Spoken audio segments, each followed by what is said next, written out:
las redes, pero hemos decidido cuidar la experiencia para los que venimos, desde que empieza, de lo que se siente. Porque no se puede a veces todo explicar tras una pantalla, ¿no?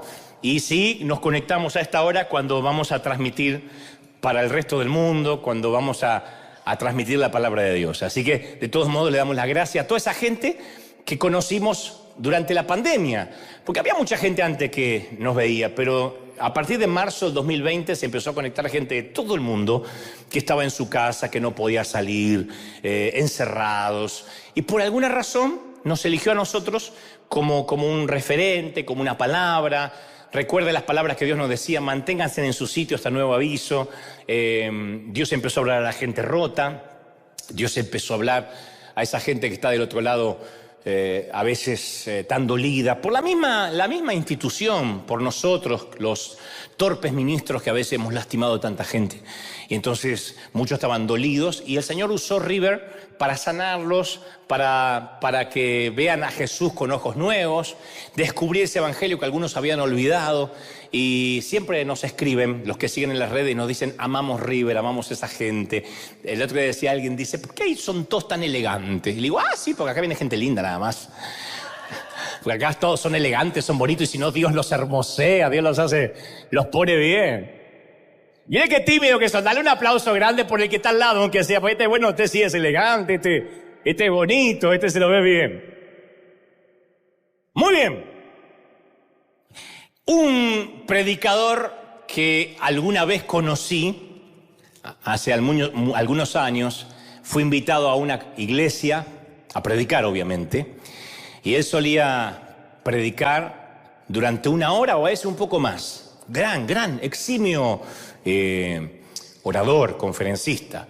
Pero cuando llegó aquella Grey, esa vez, terminó dando uno de los sermones más poderosos de su vida y le tomó apenas 2 minutos. Fue el sermón más corto de su vida y él insiste hasta el día de hoy que fue el sermón más poderoso que jamás haya predicado.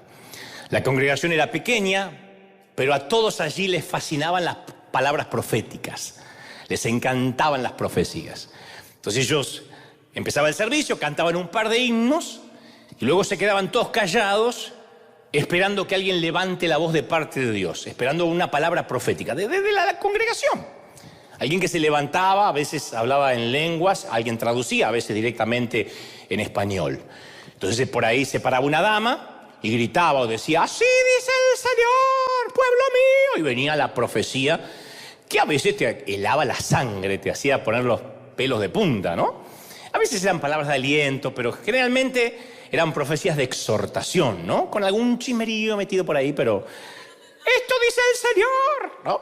Luego cantaban otro himno y volvían a quedarse en silencio esperando otra palabra profética. Entonces, otro caballero se ponía de pie y decía: así dice el Señor, y decía alguna que otra cosa también de parte de Dios, supuestamente a los gritos. Y esto sucedió varias veces durante todo el servicio, y cuando este evangelista subió a predicar, abrió su Biblia, saludó y dijo: antes de predicar esta mañana, habrán notado que hoy hemos escuchado al menos unas 5 profecías de parte del Señor. Me pregunto si alguien podría decirme cuál fue la primera. Y nadie respondió. No tenían ni idea de lo que Dios había dicho. Más o menos la idea, pero no tenían a ciencia cierta una idea clara de lo que Dios había dicho en la primera profecía. Muy bien, dijo el hombre. ¿Qué dijo entonces Dios en la segunda profecía? Silencio nuevamente en toda la congregación. Entonces el evangelista insiste: ¿alguien puede recordar lo que el Señor nos dijo hoy? Porque yo estaba sentado acá y antes de que yo pasara a predicar, al menos escuché 5 palabras proféticas. Nadie supo decir ni recordaba lo que había dicho la hermana, el hermano, el caballero. Entonces el predicador cerró la Biblia, respiró profundo y sopesó sus próximas palabras cuidadosamente y dijo: bueno, sé que sabrán perdonarme, pero si ustedes no les prestan atención al mismo Dios, entonces mucho menos me la van a prestar a mí. Así que dio la vuelta, salió y solo habló menos de 2 minutos. Dice: no podía predicar, de modo que nadie sabía lo que Dios había dicho, mucho menos me iban a escuchar a mí. Y ese día, sin darse cuenta, este caballero, este evangelista, había dado con una patología espiritual que sobrepasaba a aquella pequeña congregación un tanto tradicionalista.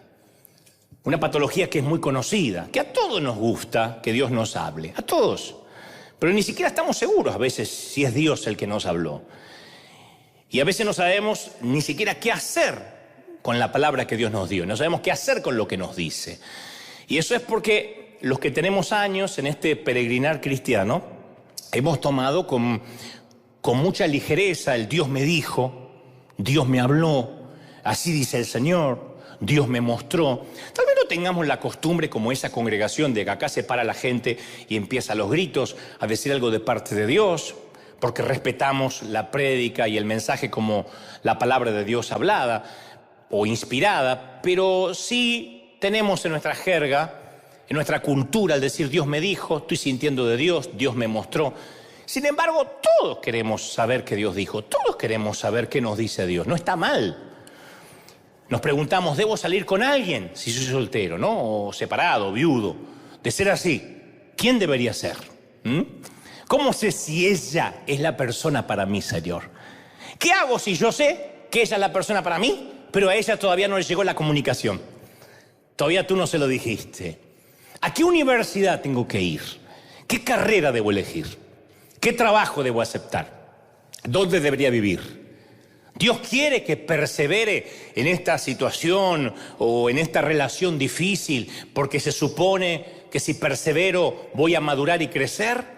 ¿O quiere que desista, que baje los brazos porque Él quiere que yo sea feliz? Esas son las preguntas que a veces nos hacemos. Y no están mal, esto no resiste estatura espiritual. La hacen los recién convertidos y los que son predicadores hace años. ¿Por qué tantos cristianos estamos tan desesperados por conocer el plan de Dios para nuestras vidas?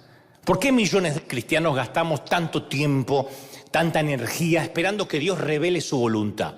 Yo he hablado con muchos en estos años que se han preguntado sinceramente, ¿estoy donde yo debería estar? Yo necesito que Dios me muestre si estoy donde debería estar.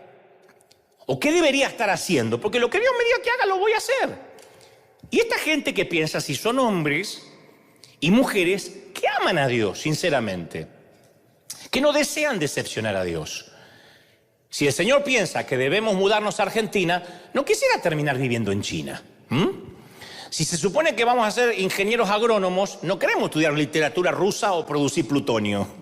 Quiero hacer lo que Dios me manda a hacer.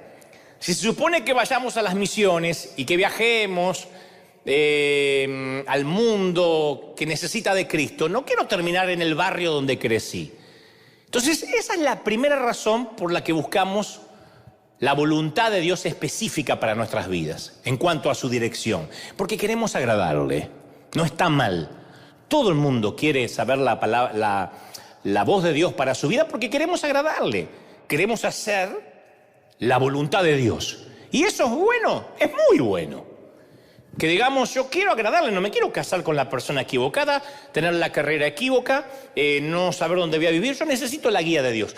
Pero la voluntad de Dios no funciona de esta manera. Entonces yo voy a ser muy cuidadoso en lo que voy a decir y necesito que me prestes atención con los 5 sentidos. ¿Me lo prometes, sí? Voy a ser muy cuidadoso para no herir ninguna sensibilidad, pero quiero que vayamos avanzando en esto. La voluntad de Dios no funciona así. Puede que tengamos las mejores intenciones, pero la mayoría de las veces vivimos sobreespiritualizando cada decisión. Hay cosas que no resisten análisis espiritual. Y eso es porque creemos que hay solo una voluntad de Dios para nosotros y todo lo demás es un plan B o una voluntad permisiva de segunda categoría. Bueno, quiero saber cuál es la voluntad perfecta para mi vida. Si no la descubro, tendré un plan B. Dios tenía una persona ideal para mí. Como elegí mal, me tuve que conformar con el gordo porque no había otro. Pensamos que estamos viviendo un plan B, que si hubiese sido la voluntad perfecta nos habría ido mejor. Y la realidad es que pensar así deshonra a Cristo. Y te voy a explicar por qué. Primero, vamos a tratar de razonar juntos. ¿Realmente queremos que Dios nos hable 1000 veces al día? sobre cada pequeña decisión que tomamos? ¿Realmente queremos que Dios nos hable como a robot todo el día? Yo creo en estar en comunión constante con Dios. Soy el primero que lo piensa. Yo creo en la instrucción de Primera de Tesalonicenses 5:17 que dice: orad sin cesar, todo el tiempo. Esto no significa doblar las rodillas y no ir a trabajar, no bañarse, no tener una vida, sino estar en comunión continua. Y yo creo que al estar en comunión continua con el Señor, tomamos decisiones basándonos en la palabra de Dios, basándonos en esa comunión. Pero la oración es eficaz solo cuando dejamos de usarla como un sustituto de la obediencia y el sentido común. Si yo me pongo a orar para conseguir trabajo, pero nunca salgo a buscar trabajo, estoy usando la oración como un sustituto a la obediencia. Y la oración como un sustituto a la obediencia no sirve, no es eficaz. Yo no tengo que orar para poder amar, yo tengo que amar, dejar de orar y empezar a amar. Si no, es un reemplazo a la obediencia. Por eso sigamos razonando juntos. ¿Realmente creemos que Dios quiere tener una relación estilo mami y bebé con nosotros? Ay, chiquitito, anda para allá. Ay, compra los tomates que son orgánicos. ¿Realmente queremos que Dios nos diga cada cosita? A ver, los que somos padres, ¿hay algún tipo de padre, mami, papi acá que quiera tener ese tipo de relación con sus hijos cuando sus hijos ya son adultos? ¿Decirle cuándo se tienen que cambiar el calzón? ¿Cuándo se tienen que bañar? No. Un padre, en un momento, quiere que se termine la dependencia. Con el dolor que eso significa, con los sentimientos encontrados que eso conlleva, uno como papá quiere que los hijos crezcan, que maduren, que tomen decisiones. Y parte de la madurez es tomar decisiones independientes. Eso no quiere decir que ignoremos a Dios en las grandes decisiones o tomemos decisiones separados de Él. Déjenme avanzar. Pero significa que no necesitamos preguntarle a Dios, insisto, acerca del color de calzón que nos vamos a poner hoy. No necesitamos, Señor, ¿me tengo que vestir de negro o me visto de azul? ¿Me pongo los tacos o voy con chatitas? ¿Me pongo la faja o dejo liberado a Willy? No.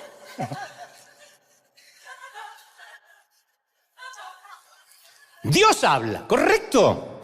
Pero nosotros tenemos que madurar en algún momento. Entonces, Hebreos 5:13 dice: porque todo aquel que solo toma leche no está acostumbrado a la palabra de justicia.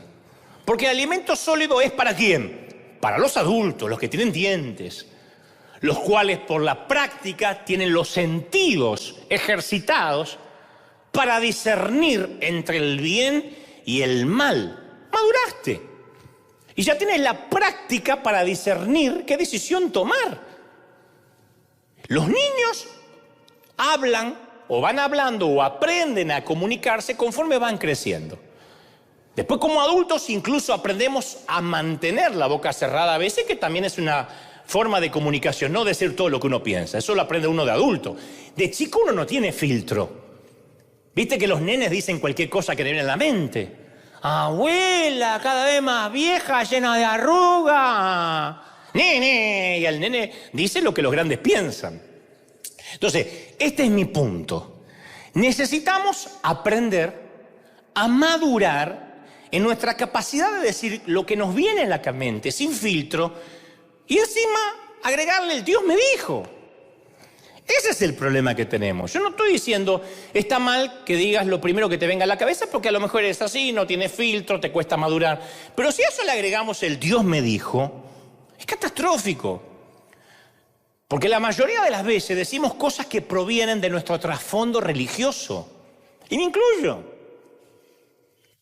Cosas que provienen de la cultura en la que fuimos formados. Pero decimos que vienen de Dios. Ahí es cuando uno ve o escucha predicadores que son muy inteligentes, muy sabios, y terminan diciendo: las mujeres que se cortan el cabello, Dios me dice que se van al infierno, las que se maquillan se van al infierno. No, si no puede ser que esté diciendo eso. Pero en su cultura, en su trasfondo religioso, él cree que las mujeres que se cortan el cabello y se depilan se van al infierno. Hay un sitio en el infierno con mujeres depiladas con un diablo que las pincha. Él cree eso. Está bien. Si él cree, está bien. El tema es Dios me dijo. Y no vas a creer el daño que esto le hace al cuerpo de Cristo. Estamos en un punto donde no podemos esperar más que el sistema se arregle por sí mismo. El sistema religioso está roto. Está roto. La pandemia expuso lo roto que está el sistema religioso. Y se dicen miles de atrocidades escudados bajo Dios me mostró, Dios me dijo. Eso es lo que lo hace grave. Porque atrocidades dicen todo, porque la estupidez no tiene límite. La estupidez no tiene techo. La estupidez uno puede hacer posgrado en estupidez. El tema es cuando a la estupidez le agrego, lo endoso con un Dios me mostró. Y encima nosotros estamos a veces buscando una palabrita que confirme lo que ya queremos en lugar de buscar la verdad. Simulamos que nos interesa la verdad. Simulamos. ¿Te gusta mi tatuaje? ¿Te cae bien mi novia? Pero lo que realmente queremos es la reconfirmación de las posturas que ya tomamos. Y buscamos, congregación por congregación, live por live, alguna palabrita que confirme lo que ya creemos. Esta dinámica era muy reconocida en tiempos bíblicos. Isaías 30:10 habló de las personas que a los videntes les dicen no tengan más visiones. Y a los profetas les dicen no nos profeticen más la verdad. Díganos cosas agradables. Profeticen ilusiones. Hay gente que le gusta escuchar ilusiones y le agrega el Dios me dijo. ¿Y quién tiene la mayor culpa de esto? ¿La gente que busca palabrita o nosotros los líderes? ¡Nosotros! Nosotros los líderes que hemos generado una cultura del Dios me dijo. Por inseguridad, porque a veces nos hace ver con más autoridad.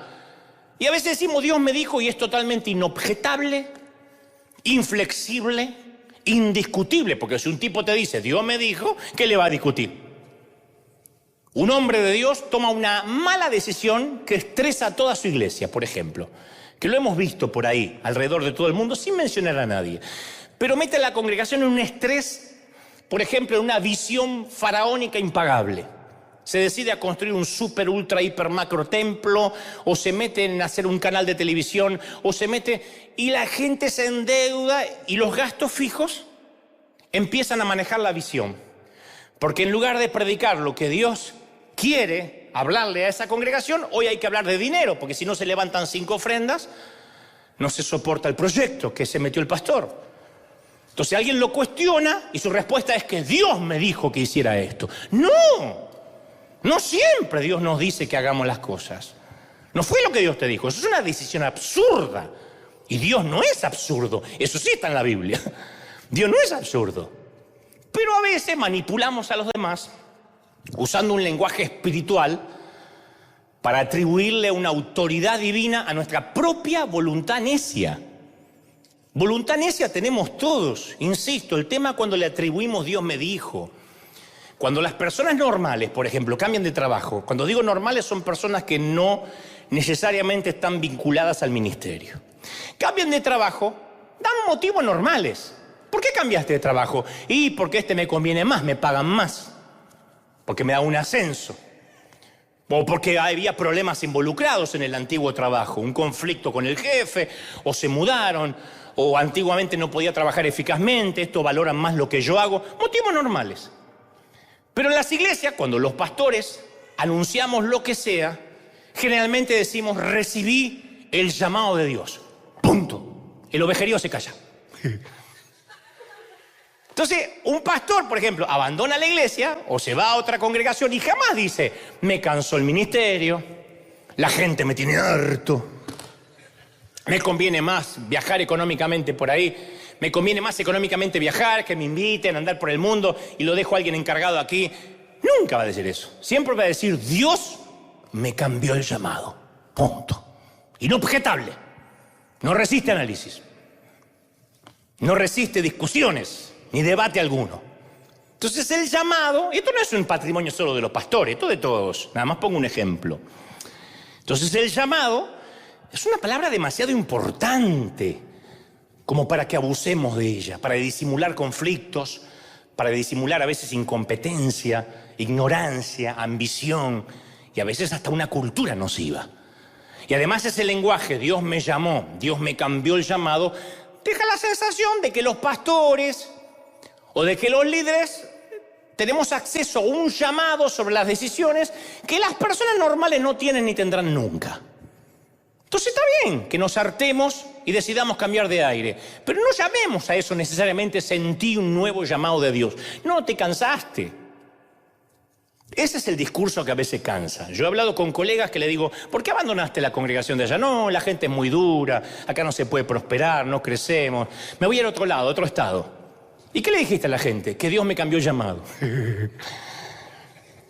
Claro, Dios no nos puede cambiar el llamado así, porque Dios no te puede decir una cosa el domingo y al siguiente semana una cosa totalmente, diametralmente opuesta. Entonces es fascinante, por ejemplo, que en Hechos 13 la iglesia se sentía guiada por el Espíritu para comisionar a Pablo y Bernabé. Por ejemplo, pocos capítulos más adelante, Pablo y Bernabé tienen un conflicto serio sobre una cuestión de trabajo ministerial. Pablo y Bernabé casi se agarran a las trompadas. Tuvieron un conflicto, un desacuerdo, discutieron, bravo. ¿Sabes qué dice Hechos 15:39? Dice, su desacuerdo fue tan intenso que se separaron. Pablo dijo, yo voy por acá, que Bernabé vaya por allá. Y a mí me sorprende esta sinceridad refrescante. Porque ¿qué diríamos hoy? Jamás diríamos, discutieron Pablo y Bernabé. ¿Qué diríamos hoy? Bueno, el pastor Bernabé sintió un nuevo llamado esta mañana. El apóstol Pablo, Dios le cambió el llamado anoche, por eso nos los van a ver juntos. ¡No! Entonces uno tiene que ser honesto con nuestro sentido común. No está mal tener sentido común, es un regalo. El sentido común es el más común de los sentidos. Y es un regalo que Dios nos dio. Hay que decir a veces, mira, no me siento feliz trabajando con fulano, pero no metamos a Dios. A veces me suelen escribir, Dante, he notado que no sube fotos a Instagram con su familia. Y Dios me muestra que tenga mucho cuidado, que cuida a los suyos. Otro, veo en su Facebook que trabaja mucho. Veo mucho trabajo y no lo veo compartir con sus hijos. El Señor me dice que le dedique tiempo a sus hijos. No, Dios no te dice nada porque está husmeando en redes, no tiene tiempo de decirte nada. Y todo lo que decís que Dios te dice o te muestra está viciado y contaminado con tu espíritu de Doña Florinda. Por eso Dios no te puede decir nada. Es verdad, son viejas chusmas que disfrazan su morbosidad con un Dios me dijo, después de ver las redes y sacar conclusiones, Dios le dijo, y espiritualizan su chismerío barato. Lo mismo cuando mezclamos asuntos de dinero. Dios me dijo que usted tiene que pactar. Dios me está diciendo que corra al altar y selle esta palabra con un cheque. La gente va a respetar más que digamos, mira, nuestra iglesia, nuestro canal, se mantiene con donativos. Y la verdad que la pandemia hizo que nuestros ingresos bajaran sustancialmente. Podríamos contar con tu generosidad en estos tiempos difíciles. La gente valora eso.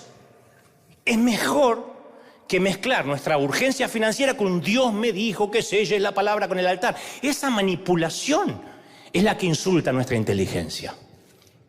O en lugar de decir, Dios me dijo que tiene que sembrar su auto en mí, que soy el siervo, ser honesto y decir, mira, en mi vida me voy a poder comprar un auto como el tuyo, ¿me lo podrías regalar? Te van a mandar a volar, pero por lo menos no metiste a Dios. Por lo menos dijiste, Dios me dijo, ¿o no? ¿Es así o no? Entonces, a ver, hablamos mucho de autenticidad, pero Dios bendice no solo la autenticidad, sino la honestidad, que no es grosería, sino sentido común. Y mira, sobre muchas situaciones, Dios me ha guiado. Yo reconozco que ha sido una guía sobrenatural de Dios que no puedo explicar y no viene a colación ahora. Pero en muchas otras decisiones, incluso aquí en River, fue mi decisión. Yo soy el responsable de muchas decisiones que se tomaron aquí en la iglesia. ¿Y por qué las tomé? No siempre porque vino un ángel de noche y me dijo, saca por el momento la escuela dominical. No, a veces la tomé por estrategia, por sentido común, o simplemente porque creí que en ese momento era la gestión de liderazgo más adecuada para el momento. Y sí, en última instancia, Dios lo permitió, eso es cierto. Pero está muy mal que yo me aproveche y use para todo lo que yo hago fue la voluntad de Dios, como una manera de eliminar mi responsabilidad en la decisión. ¿Me explico? Tenemos responsabilidad, no podemos decir Dios me hizo hacer lo que hizo. Esto fue porque es Dios. Porque entonces empezamos a vivir sin libre albedrío, como robots. Por ejemplo, mi responsabilidad cada domingo acá, ¿cuál es? Mínimo, prepararme, capacitarme, estudiar. ¿Puede Dios utilizar un burro parlante? Sí. ¿Pero eso convierte a la ignorancia en una virtud? ¿Eso va a hacer que reclutemos burros? Eso no hace que la ignorancia sea una virtud. Porque luego de que el burro que le habló a Balaam fue usado por Dios, no se fue a Harvard. Siguió siendo burro, se casó con una burra y tuvo burritos. Entonces no podemos hacer una doctrina de una excepción divina. Es una excepción. Las piedras clamarán si nos callamos. Bueno, pero por eso no vamos a enseñar teología a las piedras. Entonces sé que suena, por ejemplo, muy espiritual cuando un predicador nos dice: yo tenía preparado otro sermón y no sé por qué estoy diciendo esto. Yo digo siempre, eso habla de tres posibilidades, perdonen mi sentido común. Primero, el sermón que habías preparado antes, si es que lo preparaste, cosa que dudo, no era de Dios o Dios te lo dio mal. Segundo, Dios no estaba al tanto de qué palabra necesitaba la gente que iba a venir al templo y cambió de opinión. Tercero, Dios es bipolar y en un desfasaje hormonal te cambió el mensaje. ¿Cómo no sé lo que estoy diciendo? Tenía otro sermón y Dios me lo cambió. ¿Y el otro sermón quién te lo dio? El diablo. Entonces, aún el hecho de que hayamos orado no quiere decir que nuestra decisión es inobjetable, porque yo ya oré. Porque si decimos, Dios me dijo que diga esto o que haga tal cosa, estamos comunicando que nadie puede criticar, ni debatir, ni tener duda de lo que hacemos y decimos. Dios me dijo y punto. En mi caso yo aprendí, me costó mucho aprender, porque yo soy un legalista en recuperación. Me costó mucho aprender a decir, te diré lo que creo, Dios me dijo que diga. Y siempre me dicen, ese creo me suena dubitativo. Y es que creo, qué sé yo. Yo me preparo, yo estudio, yo oro. Ahora, ¿estoy seguro que soy infalible y que soy la boca de Dios hablando? No. Pero voy a hacer el intento, el torpe intento, de creer que lo que te diré es lo más cercano a lo que creo Dios me dijo que te diga.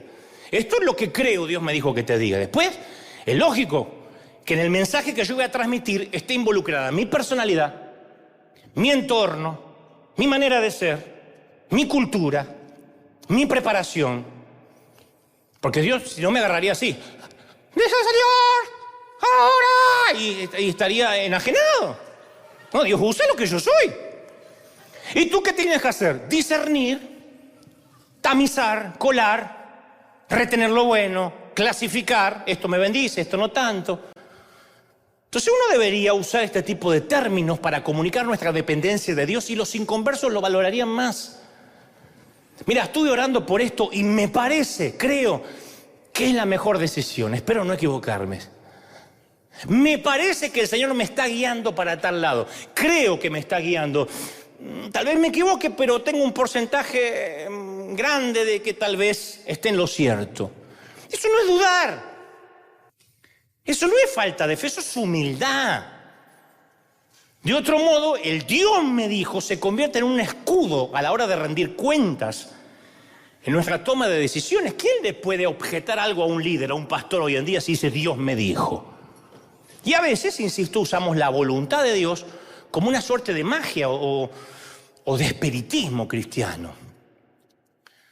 Yo he escuchado decenas de testimonios. Si Dios quiere que mañana vaya a trabajar, que temprano el jefe me mande un texto a mi celular, aunque no tiene mi número, pero así sabré que es Dios. ¿No crees que te paguen sin trabajar también? ¿O usamos la voluntad de Dios en un intento por negar la realidad, para coaccionar, para extorsionar a otros?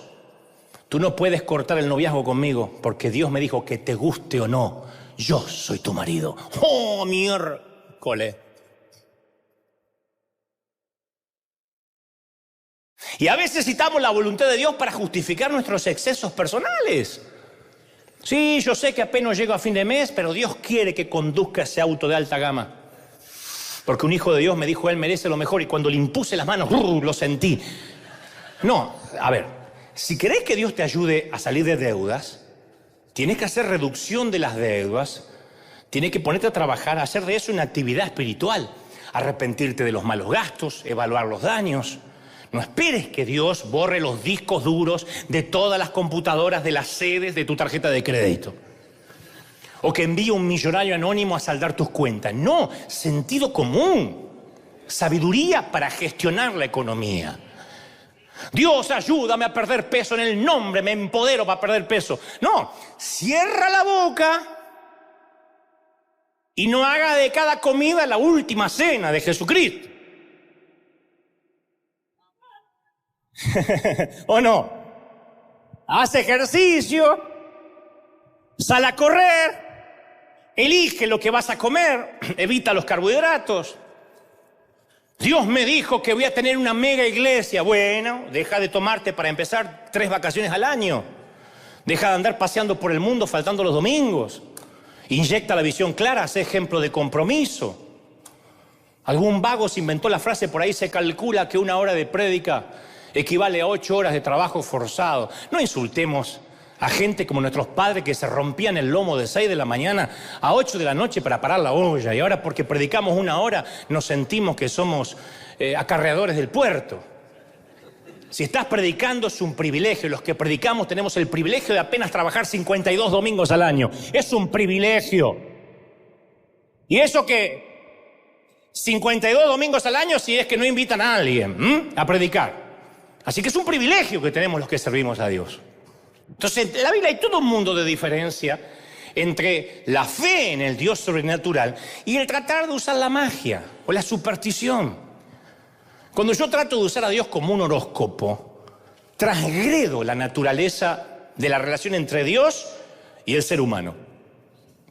Me pongo en amo y convierto a Dios en el genio de la lámpara. Yo lo froto y tiene que contestar. Yo nunca voy a olvidar a un amigo mío que se le declaró a una chica del seminario. Estaban los dos en el seminario, él se le declaró y resulta que la muchacha no estaba interesada en el flaco este. Y ella, en vez de decirle, bien, no me interesa, no me gustas, deja de perseguirme, optó por la superespiritualidad la muchacha. Le dijo, estuve orando y el Espíritu Santo me dijo que me aleje de ti. Pobre desgraciado, ese día no solo fue rechazado por la chica, sino por el Espíritu Santo.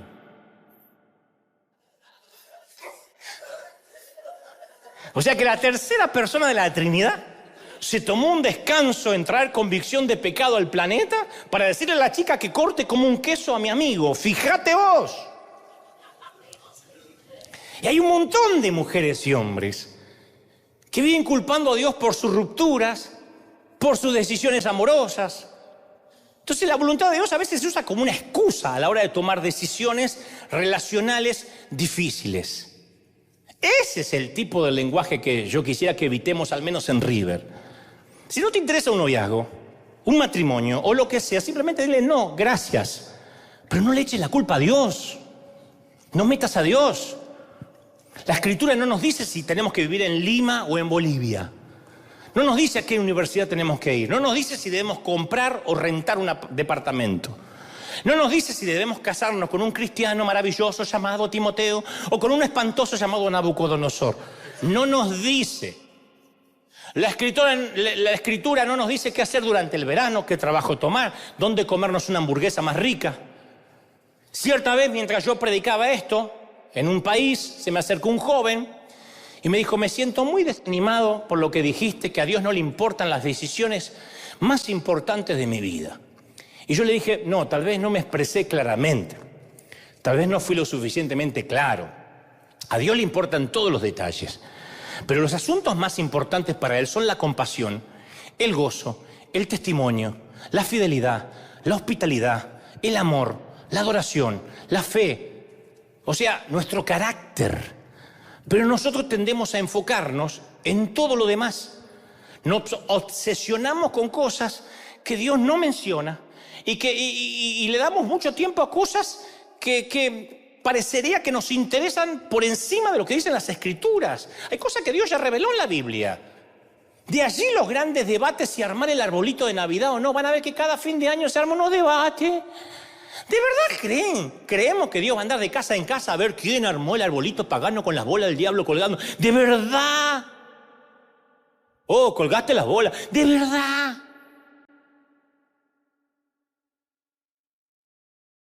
¿De verdad?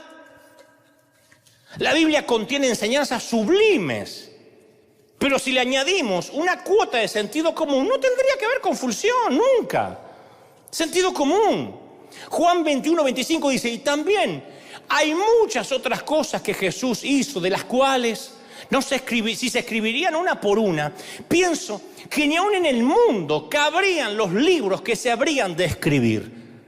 O sea que en la Biblia no hay un solo texto sobre las drogas, sobre el tabaco, sobre la pornografía, sobre el cambio de género, sobre la eutanasia. Tampoco dice nada, obviamente sabemos que son cosas malas, pero no las dice la Biblia porque tenemos sabiduría, sentido común. Tampoco la Biblia dice nada acerca de las celebraciones como el Día de la Madre, el Día del Niño, el Día de la Independencia, el Día de Acción de Gracias, cumpleaños, aniversarios de bodas, celebración de la muerte de la suegra. No dice nada. Pero celebramos muchos de estos días y no hacemos muchas otras cosas que no aparecen en la Biblia. Entonces muchas veces recuerdo que yo le preguntaba a Dios, me pasaba horas cuando yo era más inmaduro, me pasaba horas arrodillado con una invitación que en ese entonces llegaban por fax, miren lo que les digo, con invitaciones que le ponía delante de Dios, Señor, dime si tengo que aceptar la invitación a predicar en este país. Yo recuerdo que oraba durante horas, frustrado hasta las lágrimas. Dios, dime si tengo que viajar. Es lo único que te pido. Si me dices yo voy. Y si no tengo que viajar, que se cancele el vuelo. Que cuando llegue se cancele el vuelo. Así no voy. Cric, cric, grillos, nada. Después de unos años yo me di cuenta que yo no estaba buscando la voluntad de Dios para mi vida. Lo que yo estaba buscando era librarme de la ansiedad, de la responsabilidad, del sentido común, de tomar una decisión difícil. Dios es un abridor de puertas, pero no es un facilitador celestial o un manager lobista. Lo que estoy tratando de decir es que tenemos que pasar más tiempo tratando de discernir cómo podemos actuar con justicia, amar la misericordia, caminar con Dios, ya seamos médicos o peones, y pasar menos tiempo preocupándonos en saber si Dios quiere que seamos médicos o peones. ¿Hace sentido o no? Pero nos pasamos la vida, ¿tengo que ir para allá o tengo que ir para acá? No es lo importante. La manera en que muchos cristianos ven la voluntad de Dios no es muy diferente a como muchos ven el horóscopo. A ver qué me sale. Hay gente que hace eso, bibliomancia. A ver qué me sale. Y fue y se ahorcó.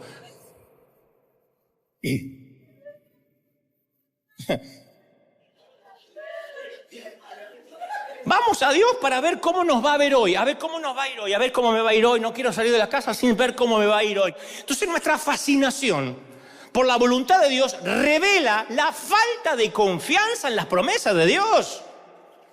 Dime a alguien que busca versiculitos bíblicos que apoyen lo que él piensa y te mostraré un inmaduro que no conoce a Dios.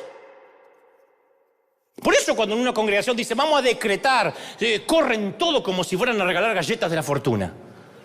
Porque no nos basta la promesa de Él que estará con nosotros todos los días, sino que queremos que nos demuestre que se puede confiar en Él. Queremos saber qué nos va a deparar el mañana en lugar de enfocarnos a vivir y a obedecer durante el recorrido. Entonces nos obsesionamos con el futuro y nos ponemos ansiosos. ¿Qué va a pasar mañana? ¿Con quién me voy a casar? ¿Dónde voy a trabajar? Mirá lo que dice Santiago 4:13. Escuchen esto. Ustedes que dicen, hoy y mañana iremos a tal o cual ciudad, pasaremos allí un año, haremos negocio y ganaremos dinero, dice Santiago. Y ni siquiera saben qué les va a pasar mañana. Vaya que el COVID y la pandemia nos enseñó esto, a la fuerza. ¿Qué es su vida? Dice Santiago. Ustedes son como niebla que aparece por un momento y luego se desvanece. Más bien deberían decir, si el Señor quiere, viviremos y haremos esto o haremos aquello. Esto es uno de los textos más claros sobre la soberanía de Dios. Si llegás a la edad de los 100 años, según Santiago, es porque Dios quiere que llegues hasta los 100 y molestes a los nietos. Si solo llegás a vivir hasta los 45 es porque el Señor lo quiso. No tenemos que decir tampoco, y bueno, quiera Dios, si Dios quiere, Dios mediante, después de cada oración, porque eso debería estar en nuestros corazones. Tampoco es decirlo, es vivirlo. Entonces uno tiene que mirar el futuro con humildad y esperanza, porque es Dios, no nosotros quien lo controla. Caminamos por fe, no por vista. ¿Me siguen, sí o no? Caminamos no porque conozcamos el futuro, sino porque Dios lo conoce, y eso es todo lo que necesitamos saber. Dios conoce mi futuro. ¿Está bueno o no? Pero ¿qué hay que aprender? A madurar. Y cuando uno madura, ¿qué aprende? A decidir. Y nosotros como cristianos queremos librarnos de toda responsabilidad en vez de actuar y tomar decisiones importantes. Por eso tantos líderes controlan a la gente. La gente dice, estoy harto que me controle, me pusieron un líder, tengo que pedir permiso al líder para ponerme de novio, el pastor me tiene que bendecir si quiero irme de la ciudad. Y bueno, culpa tuya. ¿Querías un Saúl? Ahí tenés un Saúl. Es culpa tuya. Yo siempre le dije a la congregación, no me pidan a mí, ¿qué dice Dios? ¿Qué le dice Dios para mí? ¿Qué pena me cuesta saber qué dice para mí? Voy a saber qué dice para ti. Yo.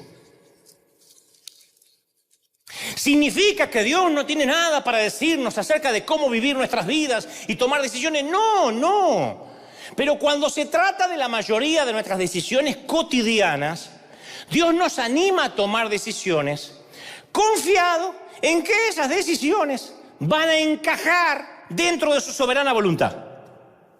Como cuando criaste un hijo bien. Tu hijo de 34 años, ¿sería capaz de robar? No. Lo controlas para que no robe, no hace falta controlarlo, lo eduqué bien. ¿No decían eso la vieja de antes? Yo lo eduqué a mi hijo. Y sé que cualquier decisión que tome se va a acordar lo que aprendió bajo esta mesa. Eso es Dios. Pero nosotros preferimos que nos diga qué hacer y qué no hacer, porque la pasividad es una plaga en la iglesia. Son cepas que mutan y mutan en nuevos holgazanes. Y lo peor es que es gente que no solo no está haciendo nada, sino que se sienten espirituales por no hacer nada. Creen que esa inactividad de estoy esperando en el Señor significa que son pacientes y sensibles a la dirección de Dios. No, son parásitos del sistema. Son gente que no hace nada, estoy esperando en el Señor. Entonces, cuando espiritualizamos nuestras decisiones, la pasividad se disfraza de espiritualidad. A veces hay que hacer. Pero no podemos levantarnos a la mañana. ¿Tengo que mandar este email? Dios, dime, ¿pinto el baño? ¿Me tengo que quedar trabajando hasta tarde? ¿Qué libro de la Biblia quieres que lea esta mañana? Muéstrame el capítulo. ¿Me debo comprar un cachorrito? Razonemos. Si hay una voluntad, vamos a suponer que hay una voluntad perfecta por descubrir, donde ahí encontraremos gran libertad. Entonces, ¿por qué todo el mundo que está buscando la voluntad de Dios parece esclavizado y confundido? Cristo murió para darnos libertad de la ley, dice Gálatas 5:1. Entonces, ¿por qué convertir a la voluntad de Dios en otra ley que nos lleva de regreso a la esclavitud? Ay, no me quiero salir de la voluntad de Dios. Es una ley. Y la ley está fuera de la gracia. Qué gran carga levantarte a la mañana y saber que según el calzón que te pongas o el color, Dios te bendice o no. Qué carga esperar que Dios nos muestre cómo tomar cada decisión a través de nuestros sentimientos. Y yo conocí mucha gente paralizados por la indecisión, por la inactividad. Conozco jóvenes, hay toda una generación, no generalizo, pero hay una gran generación sin decisión. Que si no tienen toda la info y la certeza completa de que todo le va a salir bien, no empiezan nada. Estos son los tipos de cristianos que Pablo tenía en mente cuando le dijo en 1 de Tesalonicenses 5:14, amonesten a los holgazanes, estimulen a los desanimados, ayuden a los débiles. A veces cuando queremos saber desesperadamente la voluntad de Dios, lo que realmente es saber lo que yo quiero o deshacerme de la angustia de tomar decisiones. Y elegir es el meollo de nuestro ser. Cuando verdaderamente elegimos, no tenemos a quién echarle la culpa. Ay, Señor, después de que Adán dijo, la mujer que me diste, Dios dijo, yo no elijo más.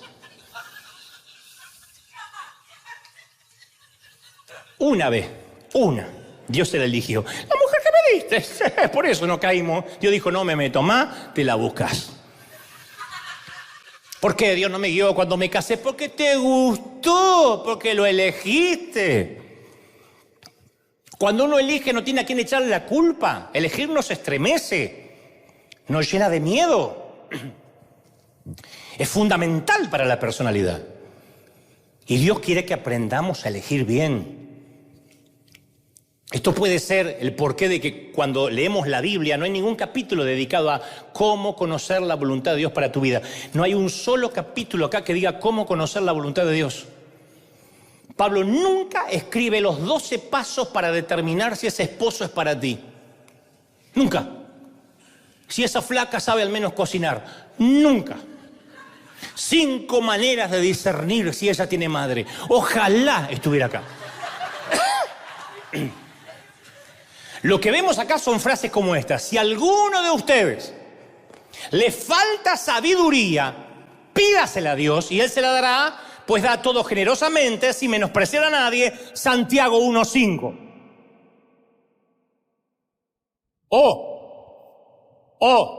Esto es lo que pido en oración, que el amor de ustedes abunde cada vez más en conocimiento y en buen juicio, para que disciernan qué es lo mejor. Filipenses 1:9. Juicio, sentido común para discernir. Entonces Dios quiere que seamos excelentes, ¿qué? Escogedores. Otra de las razones por las que buscamos la voluntad de Dios es que estamos esperando facilidad en la vida. Hay una generación que busca el cielo en la tierra y ya pierden la actitud de ser un peregrino. Y yo quiero decirte esto, un consejo que no me estás pidiendo. Si piensas que Dios te prometió que el mundo va a ser un hotel 5 estrellas, tu vida se va a sentir miserable cuando enfrente los problemas cotidianos de la vida. Pero si recuerdas que Dios te prometió que estás de paso y te dijo que el mundo a veces se va a sentir como una prisión o como un desierto, podrías sorprenderte de lo feliz que puede ser. La fe en Jesús no garantiza de que las cosas van a salir bien. Entonces nuestra preocupación por estar en el centro de la voluntad de Dios es un fenómeno occidental de hace unos 50 años para acá y de clase media. Porque aquellos que viven con menos de $1 por día, menos de $1 por día, que esto no hay que irnos ahora a retrotraernos a Uganda, hay que ir a más de México para allá, para Argentina. Los que viven con $1 por día no tienen que tomar muchas decisiones, no tienen que decir cuál es tu perfecta voluntad, tienen que comer. Ese es el caso de la mayoría de nuestros abuelos. Creo que la mayoría compartimos la misma generación de abuelos, que lograban irónicamente mucho más porque tenían menos para elegir. Sería interesante que le preguntáramos a nuestros abuelos si se sentían felices con su vida, si a la mañana se cuestionaban la perfecta voluntad de Dios. Señor, ¿esta es la carrera que debo seguir o cuál? ¿Sabés qué decían los abuelos? ¿Qué dirían? Yo qué sé. Trabajé, comí, crié a mis hijos lo mejor que pude, fui agradecido. Mi abuelo decía, uno hace lo que tiene que hacer. Pero abuelo, estás en la voluntad de Dios, uno hace lo que tiene que hacer. El tema es que hoy tenemos miles de opciones. Y pensamos que tener más opciones es tener más libertad. Y más libertad significa vivir mejor. Pero tener demasiadas opciones no produce más liberación, produce parálisis. Hoy tenemos más películas en streaming que todas las películas que vieron en toda una vida nuestros padres. ¿Y cuántos de nosotros decimos, no hay nada para ver? ¡Qué porquería! No hay nada para ver. Revisé HBO, Amazon y Netflix. Nada. Porque hemos transformado nuestro mundo en un buffet de elecciones que nos está haciendo morir de hambre. Nos hemos vuelto adictos a elegir. ¿Y te digo algo más? Otra razón por la que queremos conocer la voluntad de Dios es porque somos cobardes. Hay muchos jóvenes hoy, lo digo como pastor de los jóvenes, aunque bastante avejentado, pero pastor de los jóvenes al fin, que no tienen estabilidad, ni certeza de nada, dudan de sí mismos, lo único que hacen es ponerse detrás de un tecladito a adorar y llorar. ¡Ay, Señor, acá estoy, barro! Es lo único. Dime qué hacer para que no me pase nada malo, para no enfrentar ningún temor ni nada desconocido. Quieren estar seguros de que la vida les va a ir bien. No están pidiendo ni santidad, ni rectitud, ni mayor conciencia del pecado. Quieren que Dios les dé un seguro de vida para que todo lo que hagan les salga bien. Porque si algo sale mal, son de cristal, se rompen. Dime con quién me voy a casar. ¿Cómo debo vivir? Es todo lo que pido. ¿A qué universidad debo ir? ¿Qué trabajo tomar? Muéstrame el futuro para no tener que arriesgarme. Y Dios no es una bola de cristal. Su camino, dice la Biblia, que es el de la sabiduría. Entonces tenemos que dejar de pedirle a Dios que nos revele el futuro y que elimine el riesgo de nuestras vidas. Pero hay muchísima gente que cree que si viven en la perfecta voluntad de Dios y la descubren, la vida le va a ser fácil. ¿De verdad? Elegir la pareja adecuada significa que el matrimonio será fácil. Todas las mañanas nos despertamos con buen aliento, con una cama libre de flatulencias y ronquidos, porque es la perfecta voluntad de Dios. Nadie nos va a molestar jamás. Si tenemos hijos, esos hijos van a amar a Dios, van a tener buenas calificaciones, estarán por encima de su coeficiente intelectual. Van a atravesar nuestros hijos la adolescencia sin perturbaciones, sin acné, no le va a salir ni un granito, nadie les va a hacer bullying, porque estoy en la voluntad de Dios. Si estoy en la voluntad de Dios, voy a estar libre de deudas, de estrés, ¿de verdad? Si este es el ministerio que Dios quería para mí, no voy a pasar noches sin dormir, ni voy a llorar por lo ingrata que es la gente. Si facilidad es mi criterio para evaluar la voluntad de Dios, cada vez que me encuentre con una dificultad y la vida está llena de ellas, voy a dudar sobre Dios, voy a dudar sobre mí mismo y voy a dudar sobre lo que elegí. La voluntad de Dios no es una vida fácil. De hecho, cuando Dios llama, la vida se pone más difícil. Abraham se va de su hogar y se mete en la incertidumbre. Moisés tiene que confrontar a un dictador y soportar las quejas interminables de su propio pueblo. Elías huye de una reina loca, trastornada por el poder. Esther tiene que arriesgar su vida para prevenir un genocidio. Pablo le escribe a la iglesia de Corinto, le dice: se me ha abierto una puerta grande de Dios, pero hay muchos adversarios. Primera de Corintios 16:9. Hay muchos adversarios. ¿Cómo? Si es una puerta grande que Dios te abrió. Bueno, pero él consideraba que la resistencia a los adversarios hasta era una confirmación de que Dios había abierto esa puerta. ¿Tiene sentido? ¿Me siguen, sí o no? La madurez, ¿qué es? Enfrentar los problemas sin inquietarse, no tener problemas. Mateo 24:9 dice: entonces los arrestarán, los perseguirán. ¿Por qué no se predica esto? Los matarán. Reciban este congreso, esta palabra: te van a perseguir. Empodérate porque te van a matar. En el mundo odiarán mis seguidores, te odiarán. Esa es la promesa. Nunca dijo el mundo será fácil. Más bien dijo Juan 16:33: en el mundo tendrán muchas aflicciones y muchas tristezas. Pégalo en la nevera. Muchas tristezas y muchas aflicciones. Así funciona. Pégalo, pégalo, pégalo. En el baño. Una sola vez Jesús usó la palabra fácil. Fácil. Y no se refirió a nuestras circunstancias en la vida. Dijo: mi yugo, Mateo 11:30. Es fácil de llevar. No te dijo: te daré una vida fácil. Dijo: te daré un yugo fácil.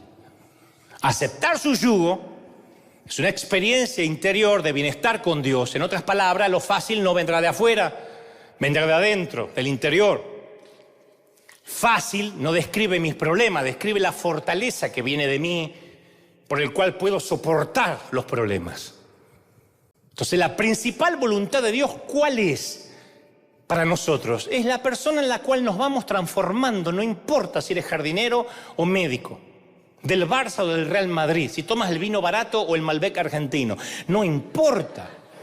El apóstol Pablo en Efesios 1:4 dice: incluso antes de haber hecho al mundo, Dios nos amó y nos eligió en Cristo. ¿Para qué? Para decirte qué universidad ir, para ver con quién te vas a casar. No, para que seamos santos e intachables a sus ojos.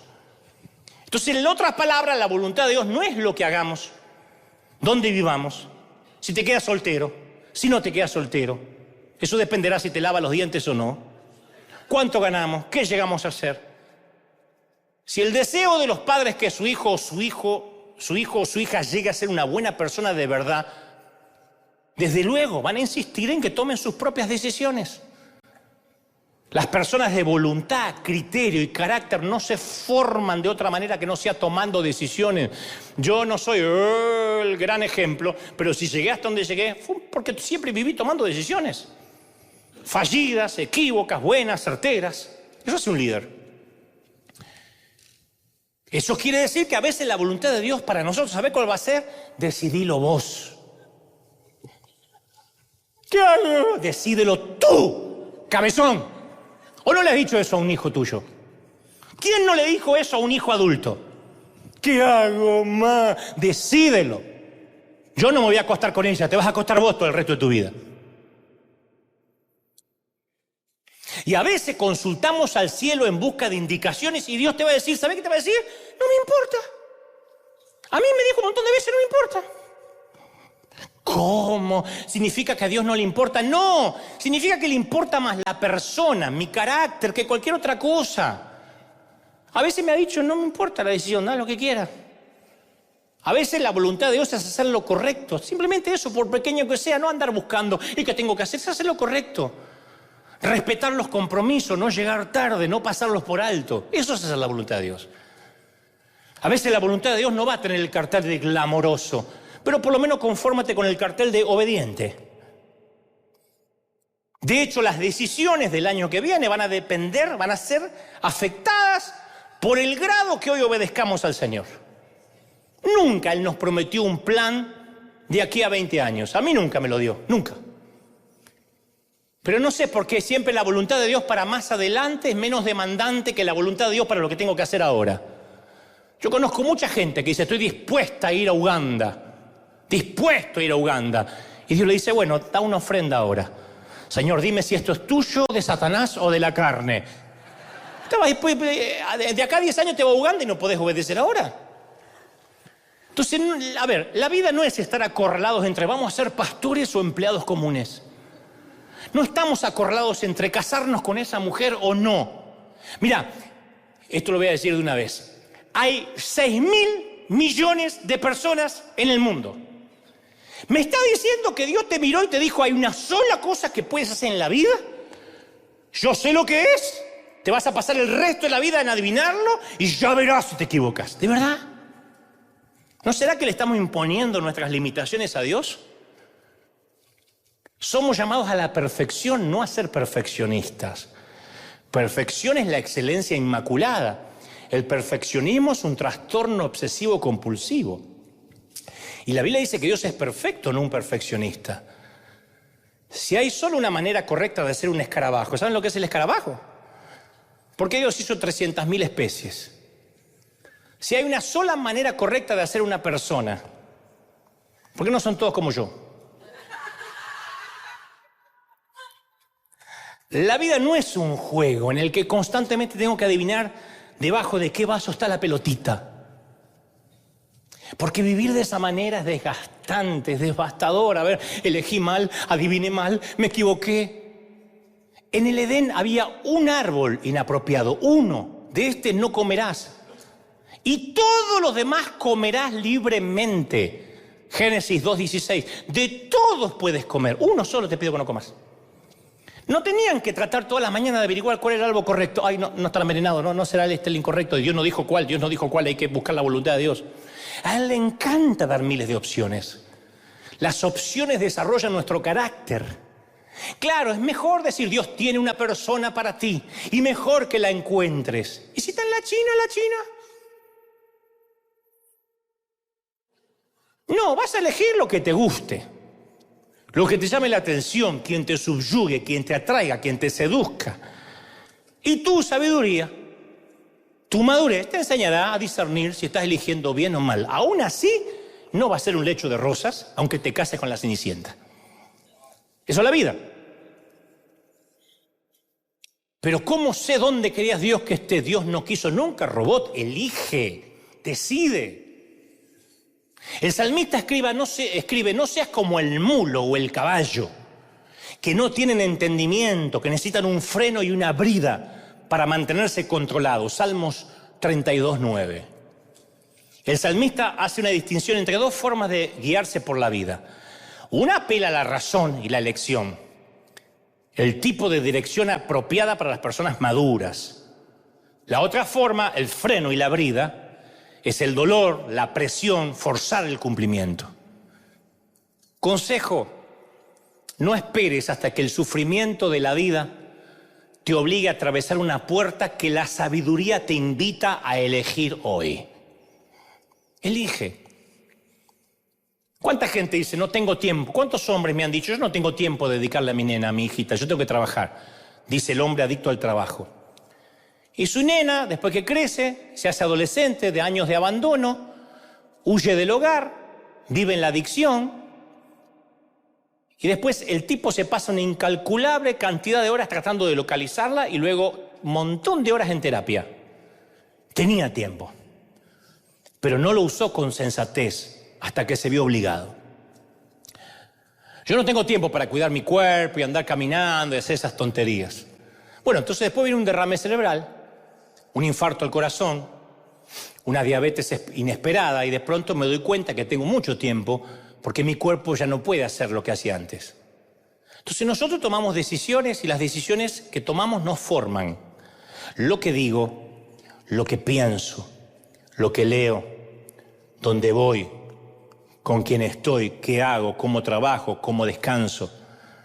Y atravesamos puertas y lo que encontramos al otro lado de la puerta es la persona en que nos hemos convertido. La Biblia tiene una palabra para las personas que eligen bien. No para los que buscan el horóscopo, para las que saben elegir. La llama sabio. No le dice afortunado, ni pudiente, ni exitoso.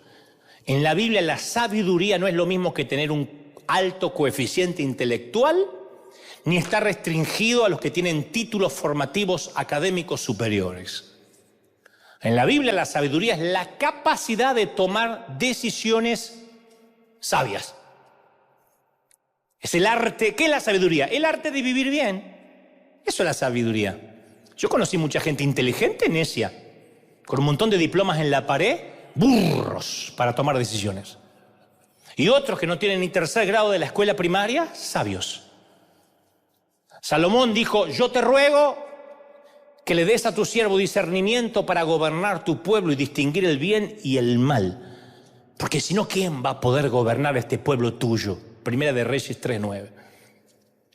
Entonces la primera decisión de Salomón fue pedir sabiduría que le ayudara y le guiara a tomar el resto de las decisiones. Y dice que Dios quedó encantado de ese pedido.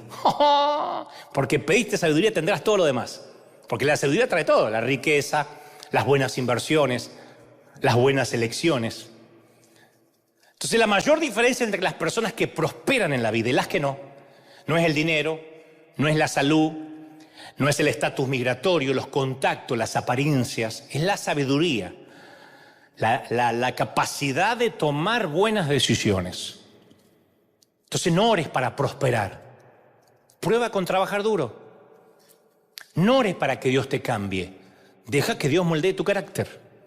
No ores para que te reconozcan, siembra honra.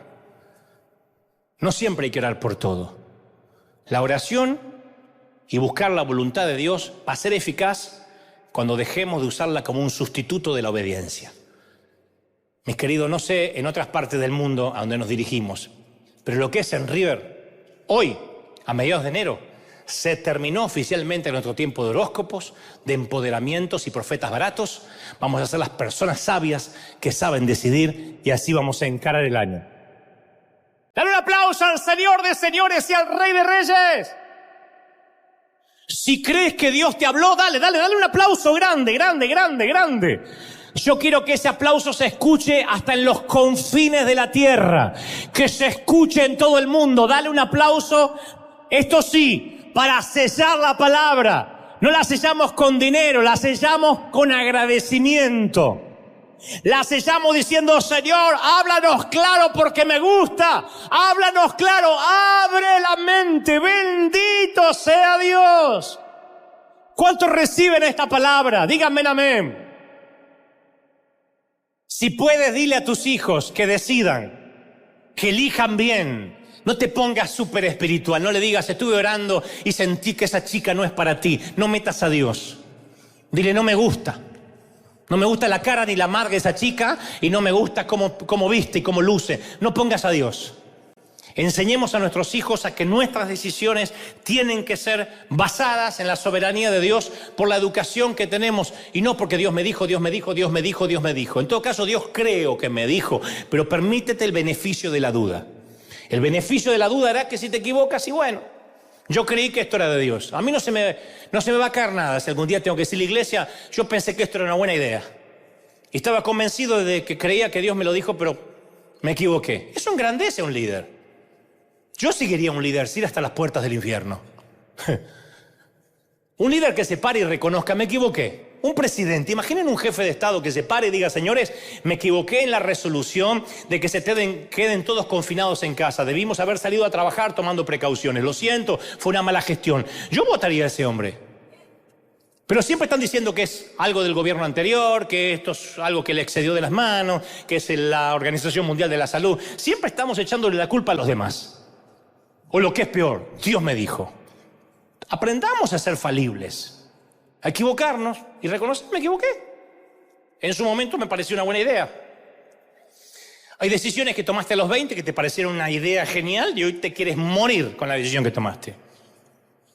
Pero en su momento te pareció una genialidad. ¿Qué estabas? ¿Lejos de Dios? No, decidiste. Ahora uno decide de otras maneras. Nuestro organigrama cambia, nuestro sistema de valores se va reordenando. Hoy elegimos trabajos, relaciones, ministerios desde otro lugar, desde otra madurez, parados de otro sitio. Y eso quiere Dios, que maduremos. Entonces ten cuidado, no recibas palabras proféticas. Hay mucha costumbre de mandar palabras proféticas por email y siempre tienen algo de carne. Y ese algo de carne es lo que te va a lastimar. Yo te puedo dar cátedra de eso. Hay gente que siente de decir algo de Dios, lo escribe, pero ya le pone su cosita de lo que él vio o siente o le parece. Y eso es lo que te lastima y te confunde. Entonces yo aprendí a no escuchar a nadie. Tengo una palabra de Dios para usted. No, yo estuve con Dios esta mañana y no me dijo nada. Acabo de hablar con él. Así que lo que me tenía para decir me lo dijo esta mañana mientras orábamos. No necesito que a usted, allá en Colombia, Dios le diga lo que me tiene que decir a mí. Porque entonces es grave. Significa que no estoy escuchando a Dios. Cuando Dios usa burro es porque el profeta está con los oídos cerrados. No se lo tome a mal, lo de burro no es nada personal. Pero se lo digo. Y dejé de escuchar palabritas, gente que siente palabritas y cositas. Basta de sentir palabritas. La palabra fue escrita, fue dicha, fue revelada. Y luego la sabiduría, el sentido común, nos va a ayudar a tomar decisiones durante este año. ¿Quieres emprender el negocio? ¿Hiciste tu gestión de riesgo? ¿Crees que es audaz? ¿Confías en que en fe Dios te va a bendecir? Hazlo, ya está. No pidas confirmaciones de Dios, que si quieres que te cases, que te mande la fiesta pagada y que alguien te regale la luna de miel. No va a pasar. Gente que se casó muerta de hambre y le fue perfecto. Y hay gente que le regalaron todo, hasta el vestido de novia, y se divorció a los 3 meses. ¿Qué tiene que ver que te vaya bien o no te vaya bien? Es la vida, es la vida. Algunos tenemos salud frágil, otros salud más fuerte, hay una economía más sólida, una economía más enclenque, pero eso es la vida. En el mundo tendréis aflicción, pero tienes que saber que de aquí dentro sabes que la voluntad de Dios es que tengas más amor, que ames más, que cada día digas, este año me siento más cerca del Señor porque tengo más paciencia con la gente que antes, porque soy menos chusma, porque hablo más, porque me doy cuenta que critico menos. Porque el otro día vino una chismosa a decirme algo y dije, no me ensucias. Antes le hubiese prestado el oído para escuchar y ahora sentí de que eso no me sumaba. Siento que estoy creciendo. Esa es la voluntad de Dios. Crecer conforme a la estatura de la plenitud de Cristo. No a lo que te dediques. ¿Lo estás recibiendo, sí o no? Di conmigo, Señor Jesús. Fuerte. Fuerte. Señor Jesús, entra en mi corazón. Perdona mis pecados. Anota mi nombre en el libro de la vida. Ahora levanten las manos al cielo todos. Y del otro lado, católicos, musulmanes, testigos de Jehová, adventistas, mormones, judíos, ateos, agnósticos, quiero que oren conmigo. Porque la voluntad de Dios es que tú todos los días crezcas un poquito y te parezcas más a Él. Y Dios te está diciendo a ti, no me importa lo que decidas, yo sé que te eduqué bien, yo sé que te enseñé bien y que buscarás el camino de la rectitud. Estoy orando para que este sea un año de puertas abiertas, pero no puertas mágicas, puertas que tú vas a abrir con sentido común, con trabajo, con esfuerzo, a trabajar duro. Oro por los colegas, por los pastores, no tengo nada en contra de ellos, Dios sabe cuánto los respeto, pero muchos están orando por un avivamiento en sus ciudades, por un resarcimiento espiritual, porque sus congregaciones se llenen. Y Dios me dice que te diga, trabaja duro, vamos, un poco de trabajo a la antigua, a como escuchaste que hacían los antiguos abuelos, aquellos pastores, esos pioneros, a trabajar. No falte, no andes viajando, no digas me explotó el ministerio, me están invitando por todas partes. A donde Dios te plantó, quédate. Y si viajas, viaja durante la semana, pero el domingo estate allí, plantando una visión, trayendo una palabra direccional. Trabaja duro. Y Dios me dice que te diga esto, sí, lo creo, porque está en la Biblia. Si trabajas duro, si te esfuerzas, yo te bendeciré. Esto es lo que creemos, Dios nos habla. Esto es lo que consideramos torpemente que Dios nos dice, que aquí vienen tiempos de bendición, de cosecha. Lo creemos, lo declaramos, pero vienen tiempos del sentido común. La sabiduría abrirá las puertas. Yo te pido, Padre, por esa gente sabia que se levanta. Vamos, pide sabiduría. Vamos a orar como Salomón.